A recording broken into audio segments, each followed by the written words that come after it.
Hi, I'm blessed and grateful to be in recovery. My name is Dr. Felice Cellini, and this is our Thursday evening Why Wait for Recovery community meeting. Welcome. Hi, good evening. My name's Haiti, and I am a compulsive overeater. I am a binger, I'm a purger, I'm a food addict. I also had bariatric surgery, and I'm a drug addict that's in recovery. And I'm a drug addict, alcoholic, anorexic in recovery. Welcome, everybody. So we get together twice a week at the moment to discuss recovery, what it looks like, how to get it. We're friends, we just hang out, we discuss it. This is just our experiences. People join us either virtually, we have a virtual waiting room. If you want to hop on, if you're watching via Facebook, just send me the link and Ange will pass it on to you. People also live stream us on YouTube.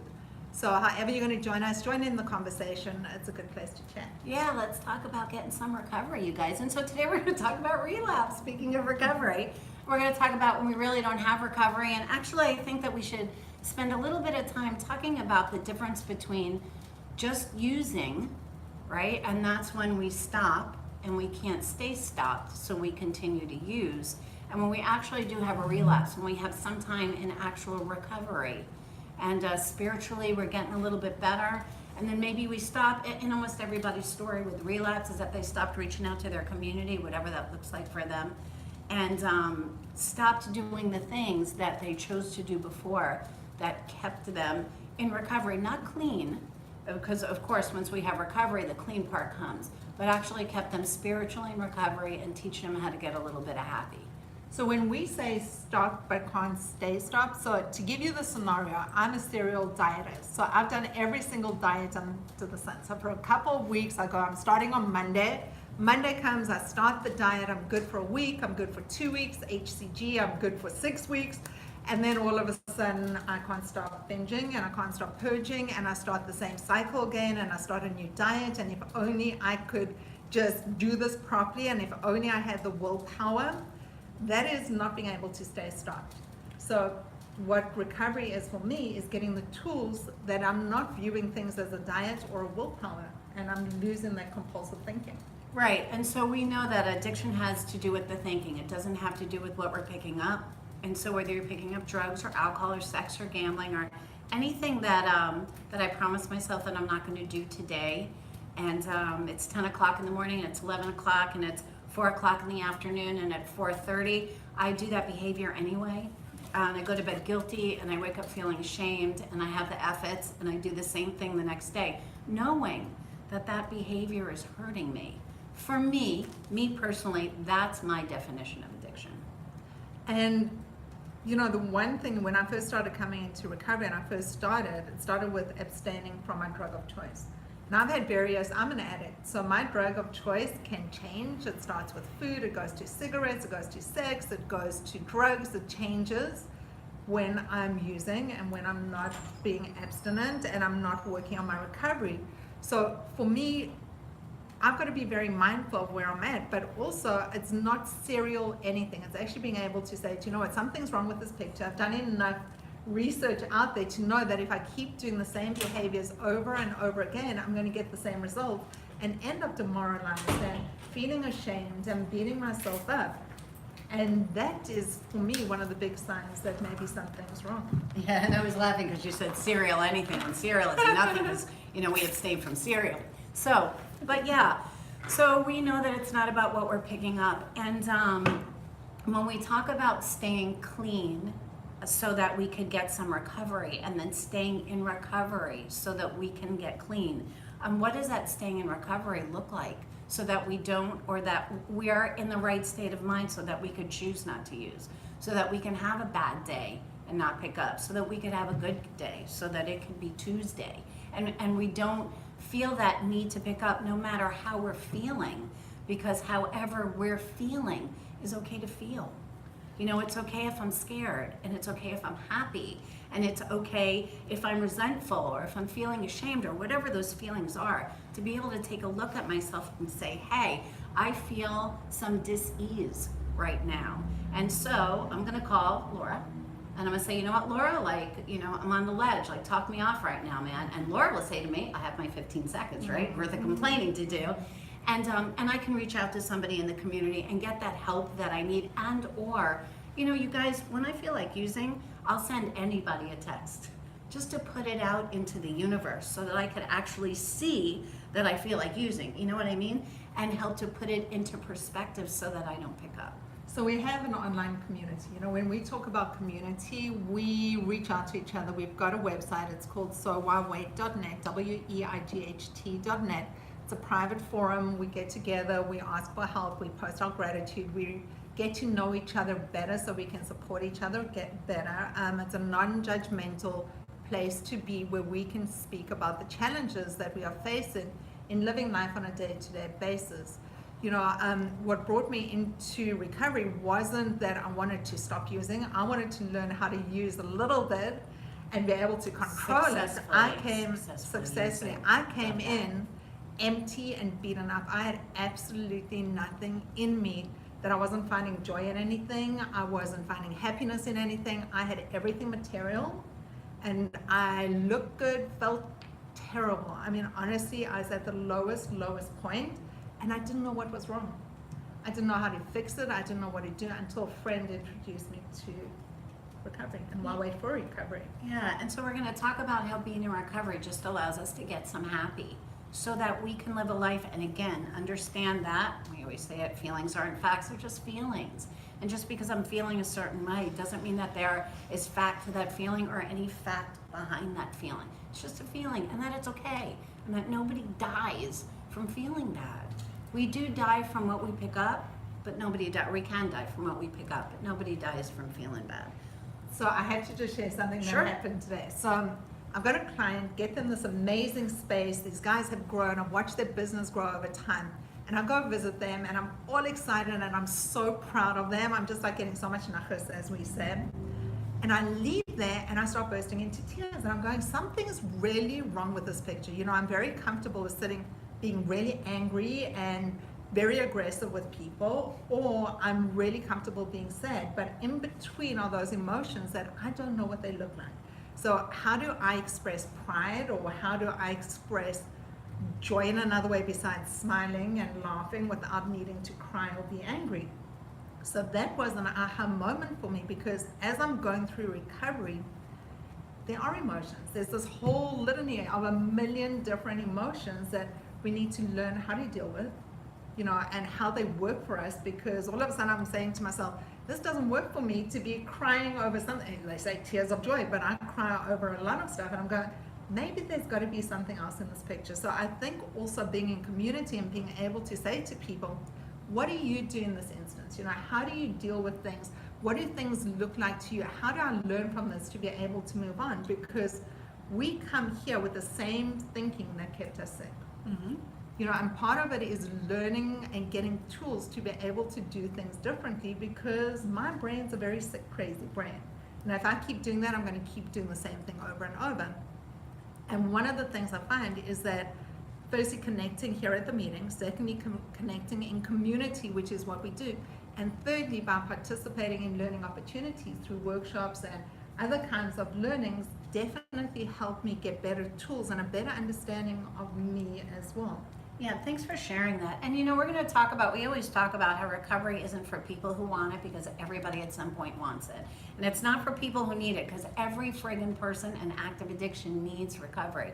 It's for the people that are willing to do the work, willing to step out of their comfort zone, willing to sign up for a workshop. We had a free workshop a couple of weeks ago. We had some people there. We should have had 1,000 people sign up. It was free. You know, it's just getting, you guys, courage isn't not being scared, right? Courage is working through it or stepping into it even though we're scared, and learning to get to the other side. And again, remembering that feeling isn't a fact, it's just a feeling. We're scared. Oh, okay, right? We're scared to death? Not really.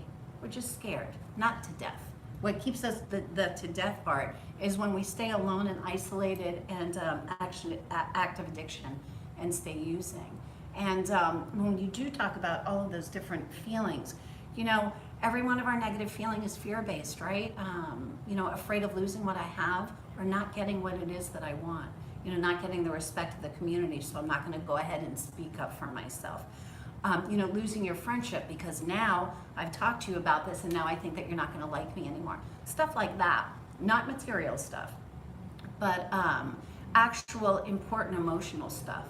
And you're going to find that in a community of like-minded people, you could pretty much just say whatever you want to say. Laura, you came in today, we talked about a whole bunch of crap that other people, like, did they talk about that stuff? I don't think so. You know, and cracked up about it. Like, who could you tell, Jessica, who could you tell your stories to that are going to crack up about it, except for, right, a bunch of people in recovery? Right? Yeah, I did that. I felt that. I know that. All of that. That keeps us in community and helps us to feel a part of, and allows us to realize that that no matter where we were, that to err is human and that to forgive is divine, and that no matter where we come from or how far back we've been, we could always move forward. And that I can promise you guys, that no matter where you've been, you guys know my 17-year-old son died in an accident. I was crazy for so long. I was so sick and so scared and so crazy. And that doesn't make my ouches any better, any worse than anybody else's. It just makes me a person that says that no matter how far down you've gone, that you can get better, and that there's help available to you. And we're here, so reach out to the community. Should we go around and share? Absolutely. Okay, so Ange, you're helping, right? So you can't talk right now? No. Laura. It's so This nice to is see you. so So awesome. Laura's in Davie, Florida. We're in Davie or Plantation? Yeah, we're in Davie. We're in Davie, Florida. And she came to pay us a visit and came to visit her dear friend Paige. And we're so happy that she's here. Yeah, I'm happy too. Here So she's is Paige. Paige. And it's so fun to see everybody. I was like so happy to see everyone. Yeah, I didn't tell anyone because I wanted to surprise everybody, including Haiti. So it's good to see you all. So things are good for me this week. I seem to be, doing well. I'm not sure that I have anything really. And so isn't that so weird? So then we look for something. Uh-oh. I don't know. Maybe, am I lying to myself? Maybe there's something wrong with me because I'm really not feeling bad. But maybe I am feeling bad because maybe I'm supposed to Yeah. No, it's cool to be cool. Okay. Yeah. Yeah. It's cool to be okay. Cool. Yeah, and to be excited, Yeah, right? to To be step into something a little bit new, even Yeah. that's kind of familiar. Yeah. So we're so glad that you're here. Thank you. We're really glad that you're here. It was Thank nice you. to see you face to face. Thank you. And so everybody, come on down, man. Right here in sunny Florida, people come here for vacay, right?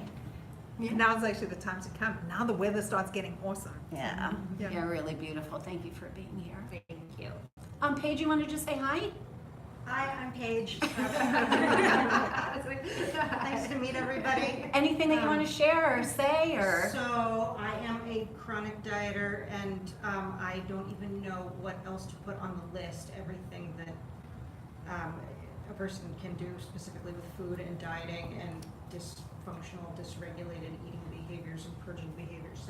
So welcome. You're in the right place. Really welcome. Appreciate Yeah. it. I'm delighted to be here. Yeah, no, it's really, we're so glad that you are here. And then anytime during, if there's anything you relate to or that you feel like you want to chat about, then just go ahead and let us know because we would love to hear from you, right? Hear from some newbies.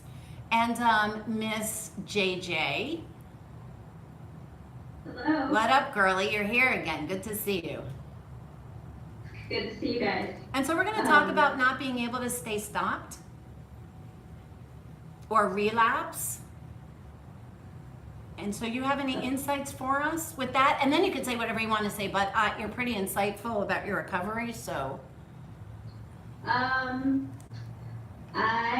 don't know what to say on the spot about that. Thanks, Felice. So I don't have that personal experience. Other than, I guess I can say I did relapse because back when I was trying to stop years ago, and I tried the everything in moderation approach, as my nutritionist at that time was telling me to do, I know that doesn't work.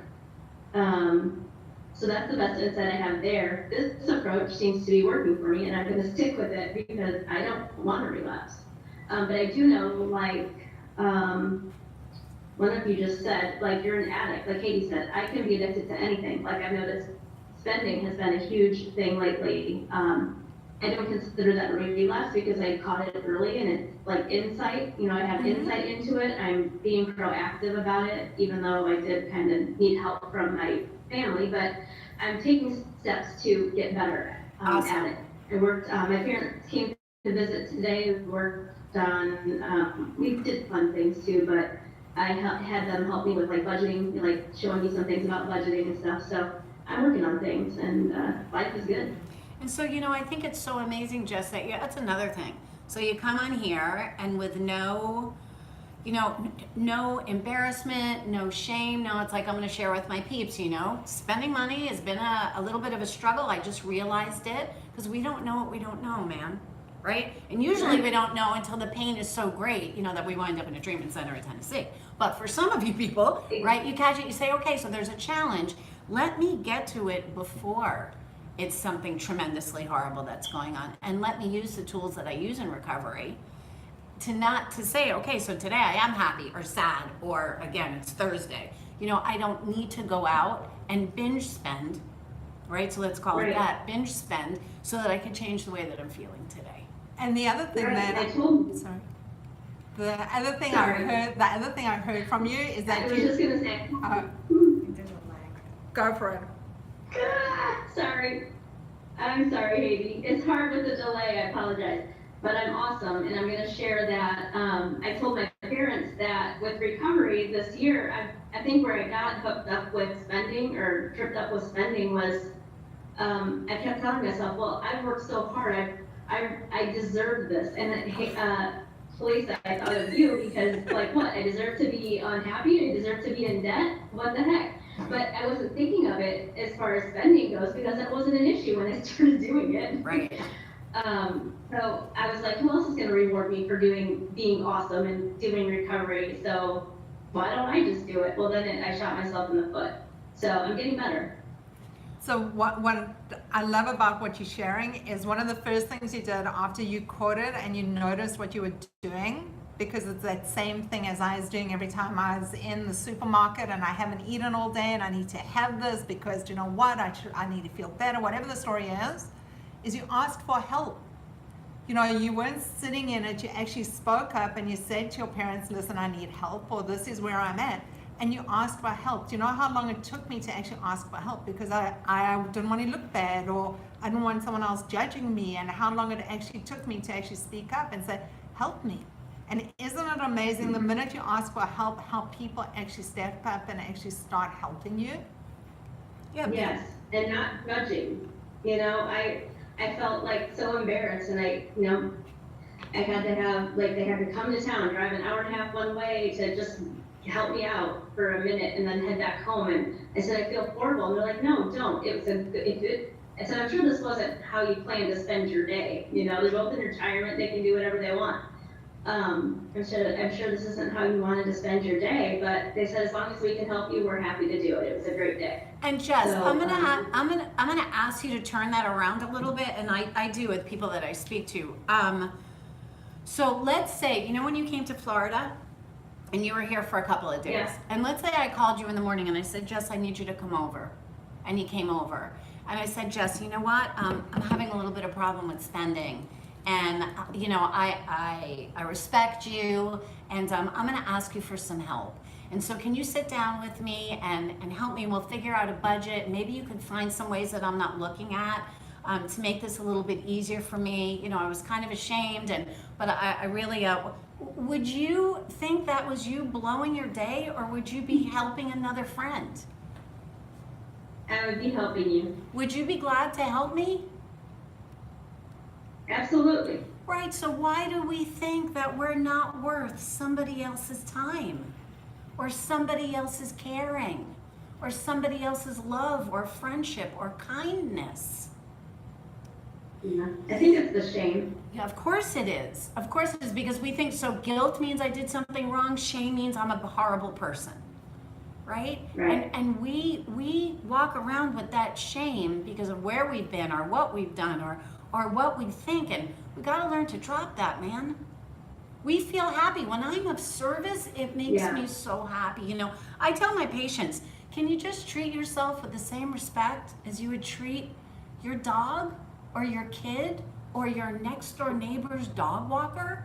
Like, just treat yourself with that kindness and respect that we give away so freely to strangers. Say, you know what? I got a challenge, and I'm worth it, man. And I'm gonna call Jan, and I know she's gonna be happy to help me today. and approach it that way. Remember, you guys, we're gonna make up stories. Let's make up good ones. Hey, you know what? I bet Jan's gonna feel awesome because she gets to help me out today. Because the truth of the matter is, Jan's gonna feel awesome because she got to help you out today. So if we can learn Right. to approach that asking for help, and that's not for addicts, man, that's for everybody. Asking for help doesn't make me less than. It makes me human, right? It makes me approachable, right? It Right. makes me touchable. And it helps Yeah. people getting know us more and know us better, and it's the best way we can give of ourselves as well. Yeah, I agree. Yeah, thank you so much, Jess. I really appreciate that share. I guarantee you, out of whoever's watching this tonight, that you ain't the only person that struggles with something like that. So, or that struggled. And for the second, you are one of the people that was courageous enough to step into the solution. And you guys, until we say that I've got a problem, I don't have any solution to step into. So good job, you, Jess. Thank you so Right. much. Thank you. Thanks. Mm-hmm. Anybody else up there have anything to share about what Jess said? Okay. All right, Liz. Hi, Liz. Hello. Hi. Hi, I'm doing pretty well this week. I don't think I have anything to share tonight. Okay, and I know that you're not feeling well, so that kind of puts you in an ugly place. How's everything at work? Everything is good at work. Good. Okay. Yeah. Thanks. Good at getting over some of that fear and ugly feeling about how it was Yeah. before? Definitely past it. Okay, good. Very good. Yeah. All right, so chime back in if you want to share. Okay, thanks. I'm gonna go like round robin, like they do in bingo. Karen. Hi, Karen. Top right. I in terms of relapse, I think situational, it's for me, if I put myself, say on a cruise where there's food 24/7 and anything that I want, I didn't have the strength of character or the willpower, whatever you want to say, maybe the recovery to avoid it. So I relapsed. But also recovery helps me to deal with those negative emotions and to turn things around and to start looking at positives and to deal with life on life's terms, as you would say. Yeah, and Karen, we talked about having a little bit of fear and about things changing around us, and maybe even in proximity, right? Being not as close to Right. people, proximity-wise, that we were before, and how we feel that loss, and how we have that fear that because I'm out of sight, I'm going to be out of mind. Right. Knowing that with you, if you're out of sight, doesn't mean that I'm out of mind. No. Right. Absolutely not. Yeah, and so all of that stuff that's fear-based again, I'm gonna lose what I have, right? I'm gonna lose the love of my family or the caring of my family, or I'm not gonna get what I want. I'm not gonna have people around if I need something, right? Those fears But I that, know that's not true. I know that I need something. I know differently, but the fears are still there, and so I'm working on dealing with the fear from changing the perspective, changing the way I'm thinking about it, actually turning it around and looking forward to some things we want to do. So, and the thing is, Karen, too, is that you reached out and you're like, this is what's happening. This is how I feel. Yeah. Da da da da, whatever, which was so great. Instead of waiting for it to be brought up or sitting in it for a really long period of time, or just to be able to say that without worrying about your ego. How does it sound? What is she going to think of me if I say this? Right? And just being, they say the truth will set you free, right? And it really does. And so good job, you, and for that. I appreciate the fact that Angela reached out to me and reminded me through her reaching out that, I need to reach out. So she was first, and I do appreciate that very much because it does help to just kind of have somebody else to bounce things off of. So Karen reminded me of something. When people speak, it touches us and we identify with things, and it reminds us of certain things we've been through that gives us better insights. The last 2 relapses for me, the one I realized is relapsing once it just happened. I just started eating, couldn't stop, and that was a big relapse for me.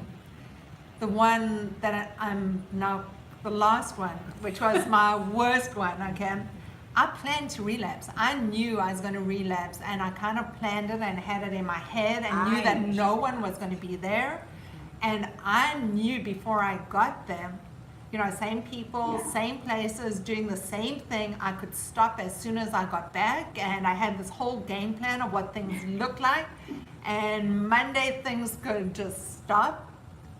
But consciously, I'd already made a conscious decision to relapse. And that for me was huge because I also stopped doing the things that kept me clean before, which was going to the meetings and being in meetings and actively reaching out and speaking and being honest. You know, that honesty thing for me, I'm a natural born liar. I mean, that's really where I am. I can lie to myself constantly and tell myself stories and look really good to you.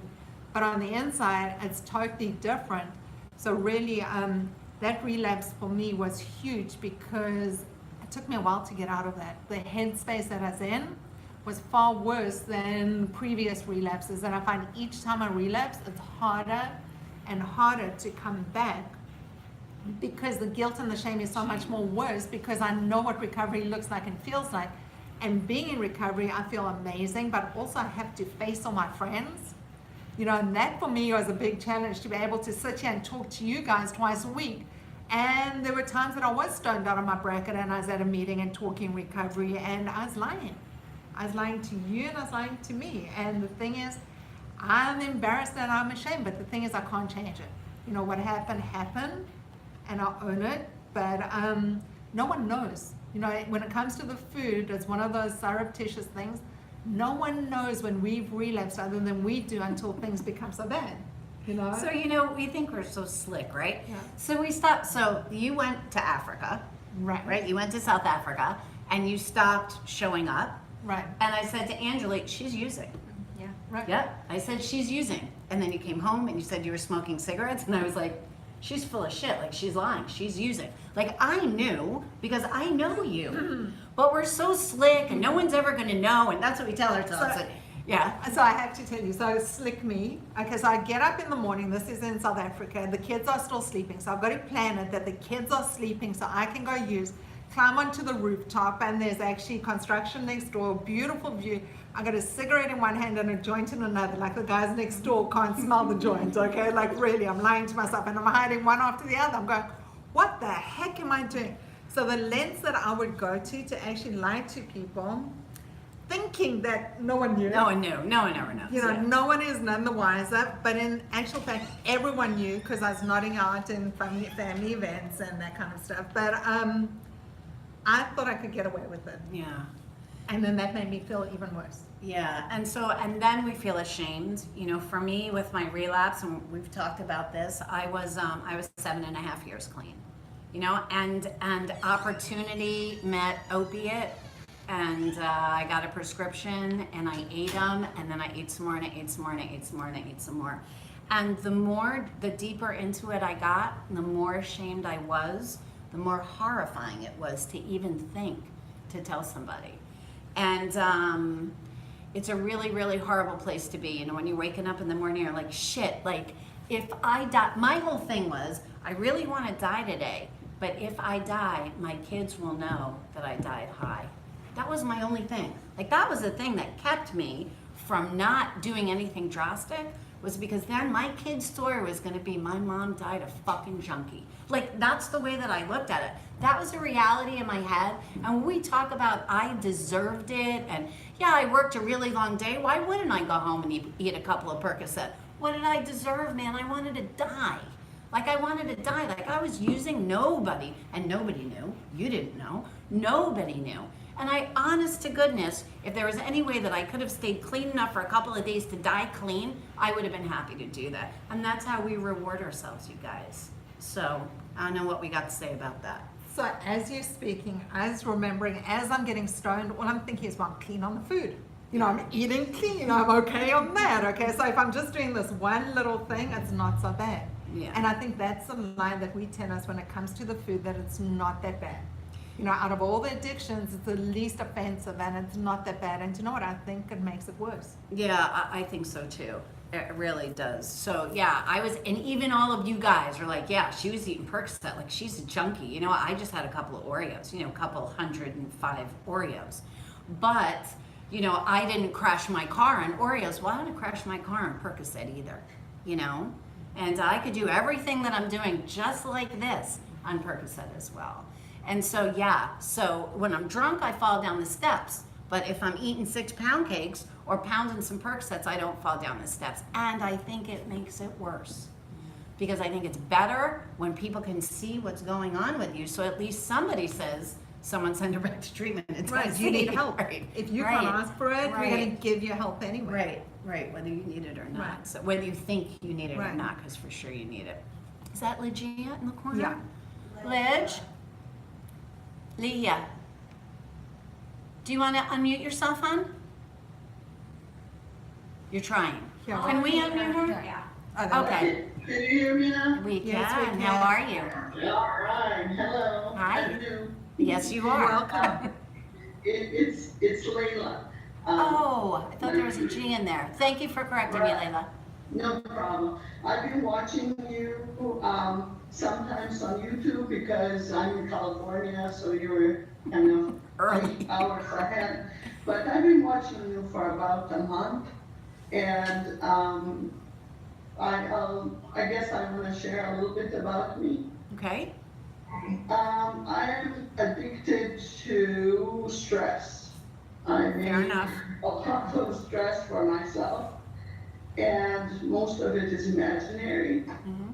I imagine the worst possible situations and then play out those scenarios in my head, and then food is comfort. And specifically, I use sugar. Mhm.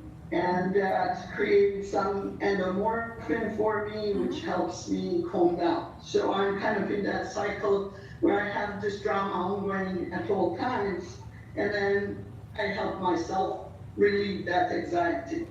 Very insightful. I'm really glad that you said that. So that was very, very insightful of you to understand that I'm creating my own problems, so I have an excuse to use. When you talk about your endorphin, you're talking about stimulating the dopamine receptor. There's something that we posted on What's Eating You on the website. I want you to go ahead and take a listen to it. It's about, it's from a doctor. Did you get a chance to listen to it? Yeah, this is where I'm getting all of this interpretation. Good girl. That's not me, that's me picking up your language and Perfect. understanding. That's When you said if you're gonna make the stories, at least make happy ones, that was, I think, the key moment for me. Because I realized, hey, that's me making up all these horrible stories. And not that this doesn't come out of nowhere. I've been through every trauma known to man. Fair enough. I don't think, like, other than dinosaurs chasing me, I think I've been through it all. Mhm. And so that left, all kinds of scars. Mhm. And so when I look at the situation or possible situation, I imagine all the things that can go wrong. For example, just at that week when you were talking about that, the first time I listened, I got a new boss after 8 years at my work, Mhm. and immediately she sent me a letter saying, you do not have this document on your file. Mhm.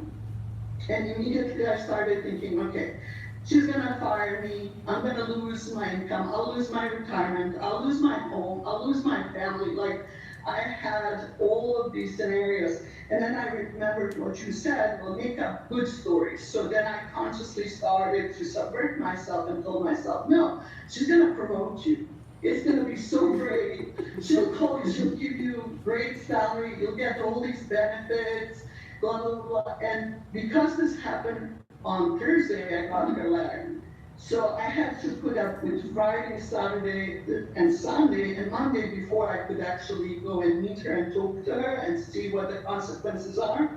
So I had to keep telling this to myself for like 120 or so hours, which was Not that you're counting. not naturally to me. It was work. And then finally I went, and it ended up being the best thing that could have happened to me, because my job is changing in a very, very good way for me. Like, I could not have imagined this outcome. But the thing is, if I stress myself and if I put myself through that misery of waiting through that weekend and just imagining, bankruptcy, I don't think I would have had strength to sign up for the workshop that was offered on Monday to advance. Very cool. And so, there are a lot of people that believe in the law of attraction, and I do as well. I know that bad things happen to good people. So I'm not saying if something bad happened to you, but I'm just saying that positivity begets positivity. And the more positive I am and the more positive energy I have around me, the more positivity I see. The more grateful I am, the more grateful I am. So walking around like that and knowing, for me, you guys, people talk about faith and they say, everything's going to be okay. No, it's not. Some things aren't going to be okay, and someone is going to die, and someone is going to get hurt, and someone is going to lose their job. But walking around worrying and stressing and making all that chaos in our head about it doesn't make it happen any faster or any slower, right? That's all it does, is it takes our life away from us for those minutes that we can be enjoying something else. Again, I'm going to tell you great insight. I really appreciate you sharing that with us. I'm going to challenge you to, are you on What's Eating You on Facebook? No, no website. Yes, And are you on our website? yes, everything. Okay, I signed up and I'm watching, I actually referred a couple of friends to you Okay, as well. groovy. So what I'm going to ask you to do, and you guys, I put this out as a challenge. I'm going to put it out again because I didn't do it. So I didn't do my own homework. So let's put it as a challenge. Pick 2 things that we could look at the worst case scenario and turn them around. Remember I said to Liz, like, she's already an expert, so if you don't know how to do it, ask Liz. She was pissed off about doing it, and I'm really glad that she did do it. So worst case scenario, 2 things, and then best case scenario, what does it look like when I turn it around?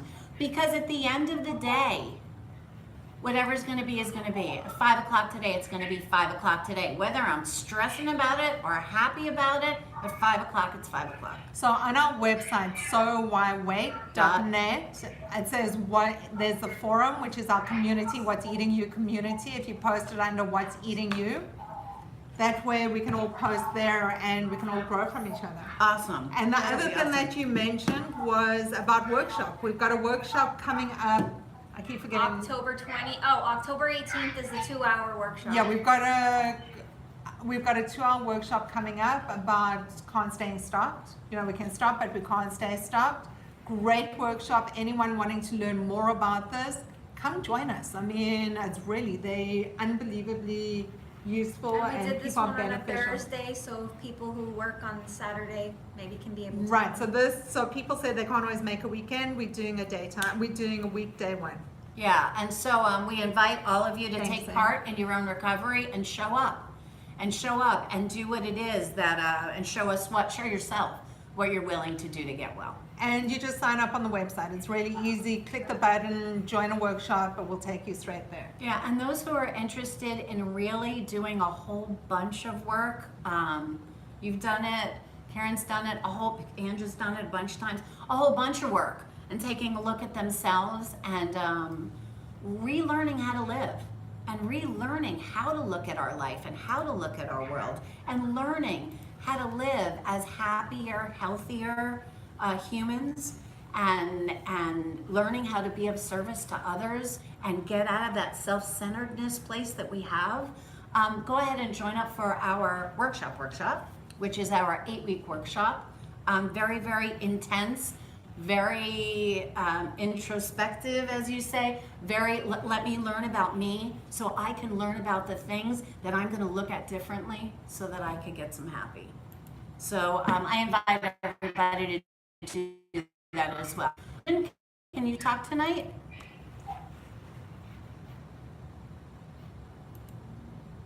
Can you hear us, Mama?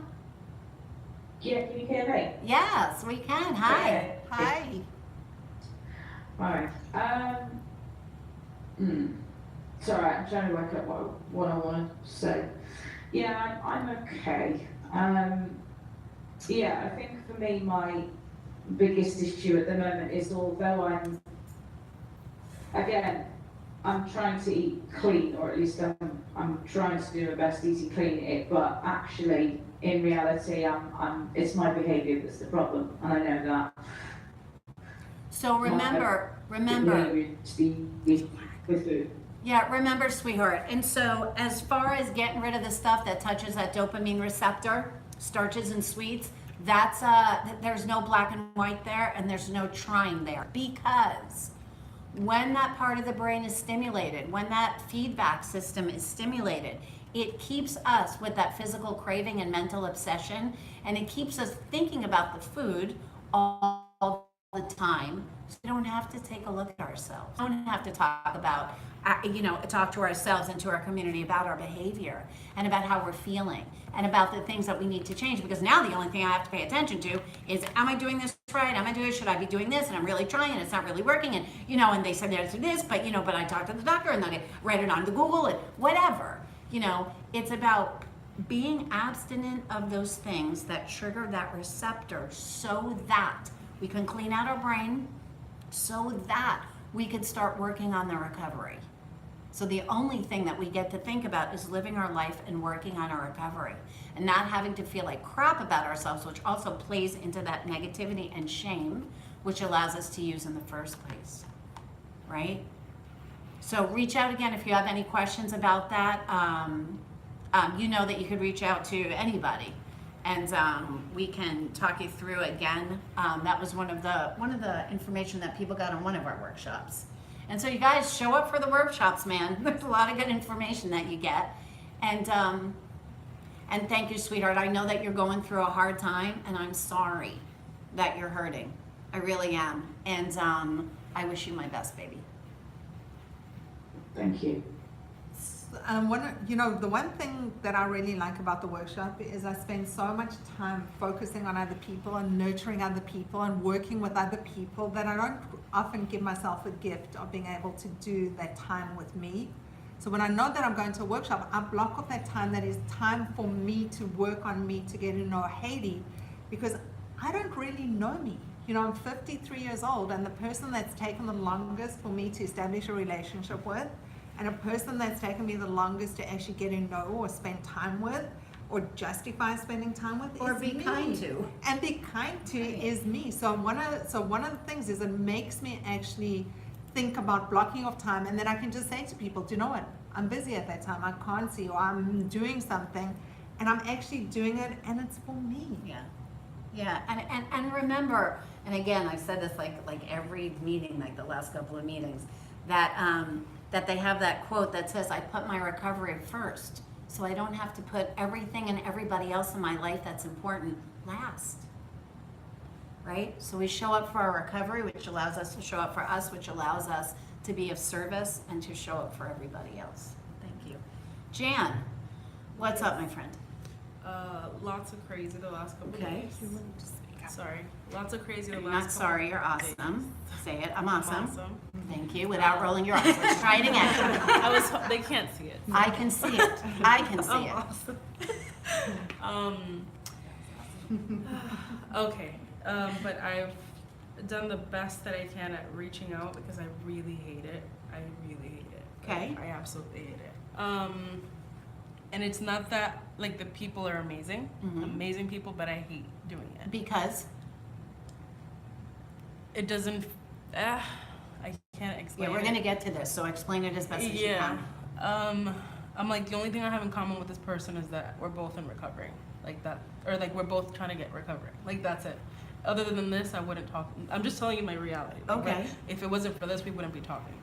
And so then I get. If it wasn't for this, we wouldn't be talking, meaning I wouldn't want to hang with that person anyway, or that person wouldn't be hanging with me. Maybe both, but usually more than me. Like That maybe you wouldn't be both. hanging Yeah. with that person anyway. Yeah, because I'm like a loner kind of person in general, but then on top of that, I don't really like I don't think that people like me either. So it's just like I can't explain it. Like, And how do you feel when you reach out to somebody else? it can help distract me. Like for example, Bonnie gave me a bunch of she literally spammed my phone with a bunch of recovery things from her book, and Liz, like, the day of and the day after was like instant messaging me, and that, like, she's like, you can maybe do this and you can maybe do that, and like that just made me smile and kind of took me out of my head for a little bit. But overall I'm just like, oh, I hate, like, I don't like it. And then it's like showing vulnerability to people that I don't feel close to also is hard.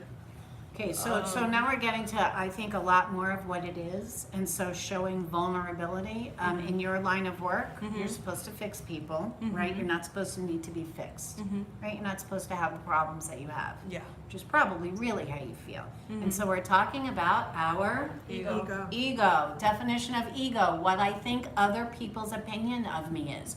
Who gives a shit about her opinion? Yeah, I know. About her opinion of you.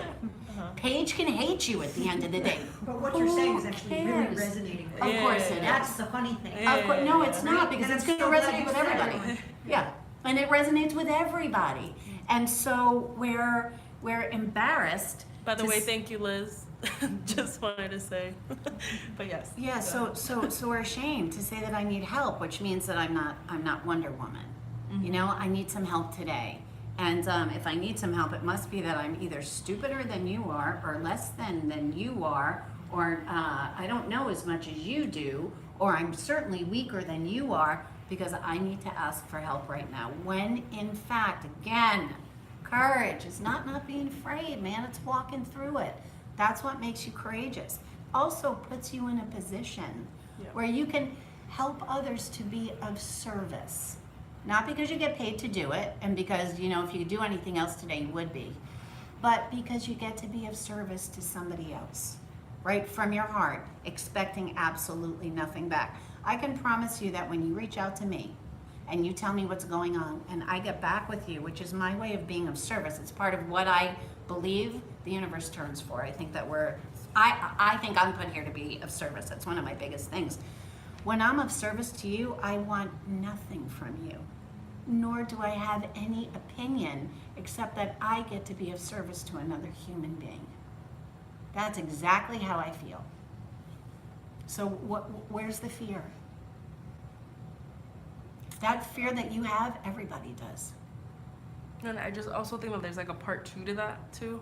And I think the part 2 is like, so it's like, and I'm like this with everything. It's like I don't think that anyone knows the perfect solution or the perfect thing for everybody, you know, like, and that, because I've been there where they have preached to me, this is the perfect way, this is the way to do it, and I followed it to the T, and I didn't get the perfect result. So I'm always like skeptical about like, okay, yeah, great, it works for you, and that's great, and I also had that, or I also had this, and like I get it, this works for you, but it may not work for me. So if we're gonna make up stories, let's make up good ones.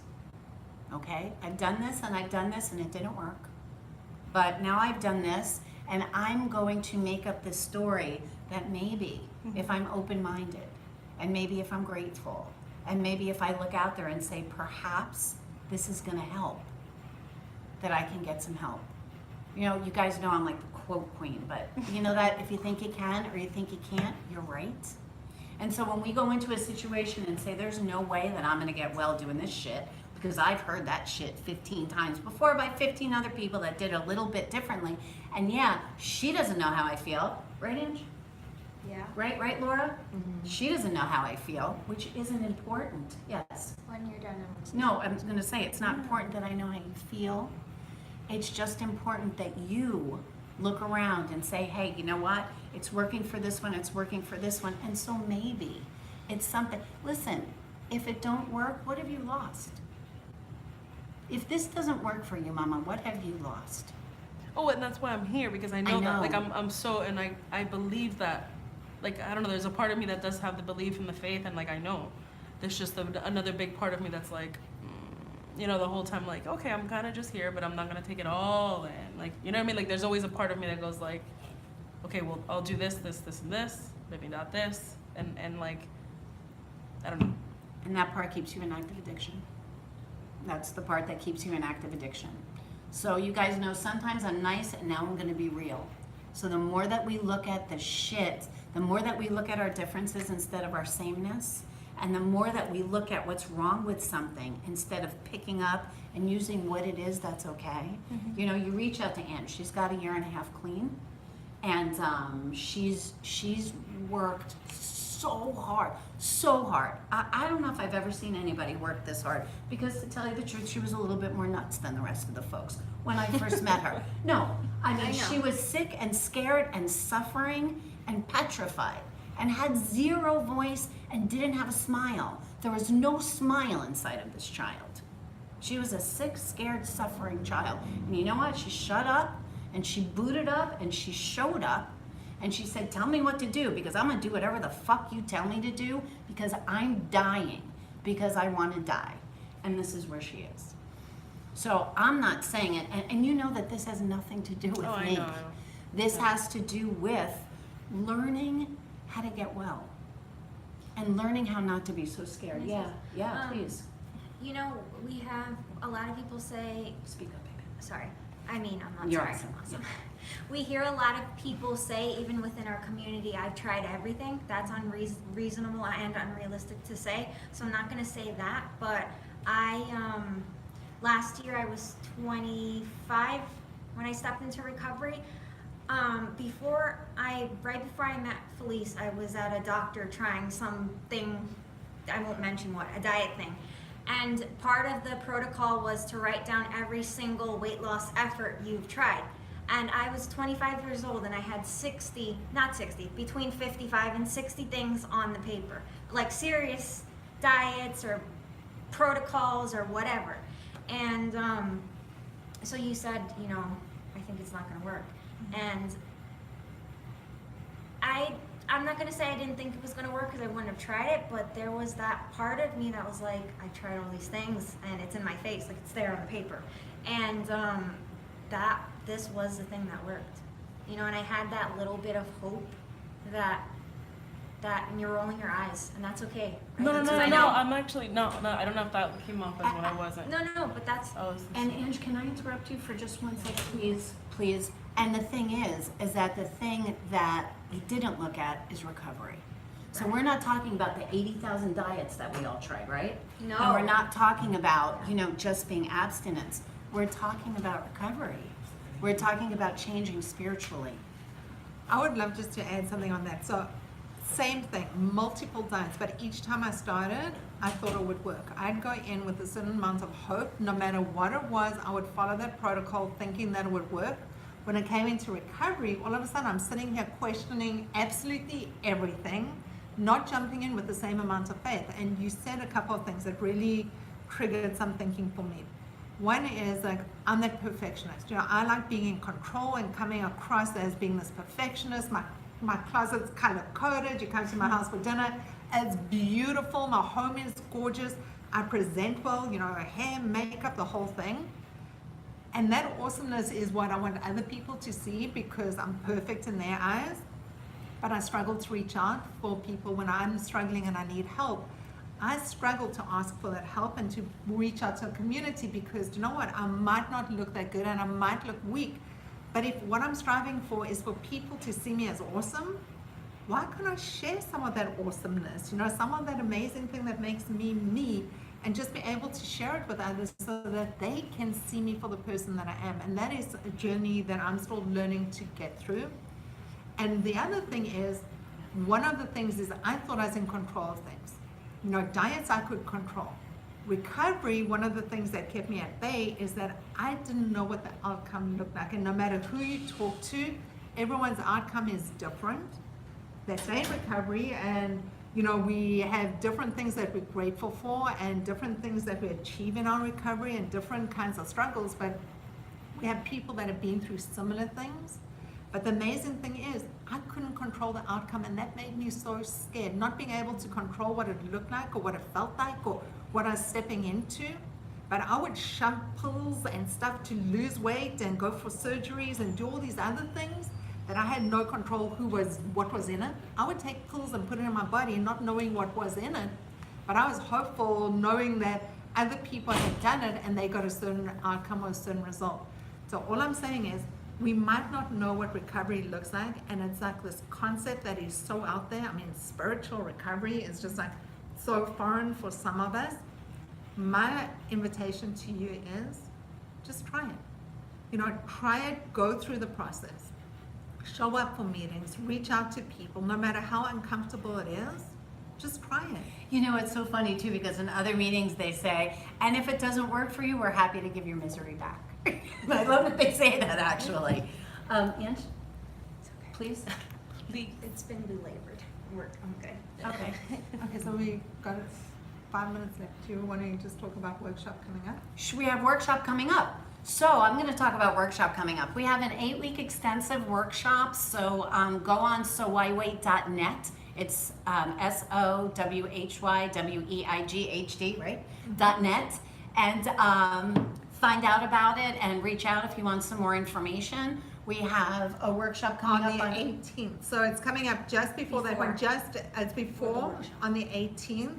So we've got a 2-hour daytime before. workshop. Okay. That is just before. So just in case you're not quite sure if this long workshop's for you, try the shorter one. Come for 2 hours, find out about staying stopped or why you can't stay stopped or why the diets aren't working or maybe why you've tried so many or why you're feeling like crap on the inside, but you look fabulous on the outside. Emotional eating, all that kind of stuff. Why are we doing the things that we do? So maybe if you want to stick your toe in, for those that are really willing at that point where they want to jump into their recovery, do the 7-week. Because you know what, you get to participate in all the other workshops. It's included in that package. And our goal is that you get to work on yourself, get to know yourself, because who else is better to get to know? Yeah, and you guys, again, it's not about the food. If it was about the food, we'd all diet and we'd be successful, right? We'd be successful and everybody would be a size 4 and we'd have a 5-minute meeting once a year and tell you what it is that you should and you shouldn't eat. And we charge you $850,000 because you know what? There are people out there that are spending $100,000. You know how much money is spent on dieting You know how much I a spent? year? Google it. It was like $80 billion or something like that. Yeah, really big industry. We're not talking about dieting because if dieting works, 65% of the population in the United States wouldn't be overweight. 35% wouldn't be obese. 20 million people in the United States wouldn't be treated for type 2 diabetes who never have to be treated, right? They need to learn how to eat clean so that they can step in to some kind of spiritual, I say spiritual, getting some happy, some kind of change in perspective, some kind of change in their life so that they could learn to live happier and healthier and shed that disease that it is that we have when we're in active addiction. And for the people that have gone through weight loss surgery or considering weight loss surgery, it's a tool. It's not going to fix the problem that you're sitting in, which is really the thinking. And that's not a behavior modification thing. It's a whole spiritual change that comes with recovery. The surgery works for a really short period of time. After that, our heads and our thinking go with us, and it's really easy to go back to having what we had before. And the most amazing thing that Wild Wait for Recovery offers is community. We've got the most amazing community of people who will love you, even if you can't love yourself. We all know we're trying to get recovery, and we're all working towards getting healthy. And one of the things when Laura arrived, and it's so awesome to see her, is that we were saying we can't believe how short the period is that we've known each other, and it feels like I've known her my whole life. She feels like a sister, and that's the type of relationships that we establish. Jess is another one. People come and visit us in the room and they family, and that's really what it is. It's more than a community, it really is a family. Yeah, and I'm so blessed and grateful to be a part of that.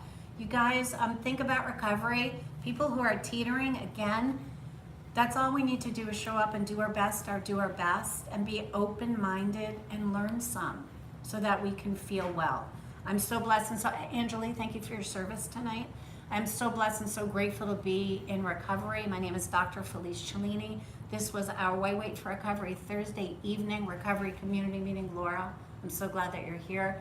Paige, Lily, welcome everybody that's new, and love to all of my friends that are here. So we meet up again on Sunday at 9:30 Eastern Standard Time. Layla, I know that it's early for you, but we'd love to see you. Jess, I know that it's late for you, but we'd love to see you, okay? Oh, So your we have time people zone that people. join us from all around the world. All you have to do is step into our virtual room. Sign up for the workshop. It is a life changer. And my name is Haiti. And also I want to say thank you to the West Broward Club here in Davie for this amazing space. And thanks for your service, and everyone else who is of service. Jess, thank you for all you do on our website, love. And I just want to say, if no one's told you today that they love you, I love you, and I'm blessed and grateful to be in recovery. Peace out, you everyone. guys. Gratitude. Thank you, everyone.